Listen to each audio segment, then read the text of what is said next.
ان الشرک لظلم عظیم، کہ سب سے بڑا دنیا کے اندر ظلم اللہ کے ساتھ کسی کو شریک کرنا ہے۔ لہٰذا یہ شرک یہاں مراد ہے، الذین آمنوا ولم یلبسوا ایمانہم، مفہوم یہ بنے گا، ترجمہ یہ بنے گا کہ جو لوگ ایمان لائے اور اپنے ایمان کے ساتھ کسی قسم کے شرک کو ملایا نہیں، کسی قسم کے شرک کے خلط ملط نہیں کیا، یہ وہ لوگ ہیں جو امن سے رہیں گے اور ہدایت یافتہ ہیں۔ مفسرین نے یہاں پر ایک بات لکھی ہے کہ اللہ تعالیٰ نے ظلم کا لفظ استعمال فرمایا جو عام ہے، کسی بھی قسم کا شرک۔ اب یہاں پر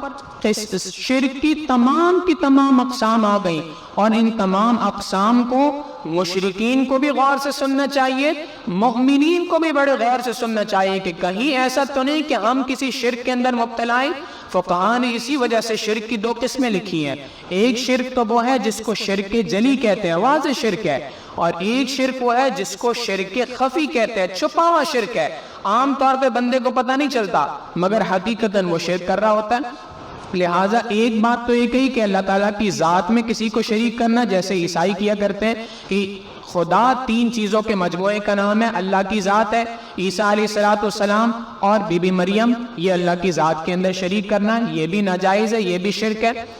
اللہ کی صفات کے اندر شریک کرنا، جیسے یہ بت پرست کیا کرتے تھے کہ اللہ کو بھی مانتے تھے مگر ساتھ میں کہا کرتے تھے کہ یہ جو 360 بت ہم نے بیت اللہ کے اندر رکھی ہیں، ان میں سے ہر ایک بت اللہ کی ایک صفت کے ساتھ متصف ہے، لہذا کسی بت کا کام روزی دینا، کسی بت کا کام بارش کا برسانا، کسی بت کا کام اولاد دینا، مختلف بتوں کو مختلف ٹاسک اللہ نے اسائن کر رکھے ہیں اور اللہ نے ان کو اختیار دے رکھا ہے، یہ بھی شرک کی ایک قسم ہے۔ اسی طریقے سے اللہ کی صفات میں کسی انسان کو شریک کرنا کہ فلاں شخص قادر مطلق ہے، فلاں شخص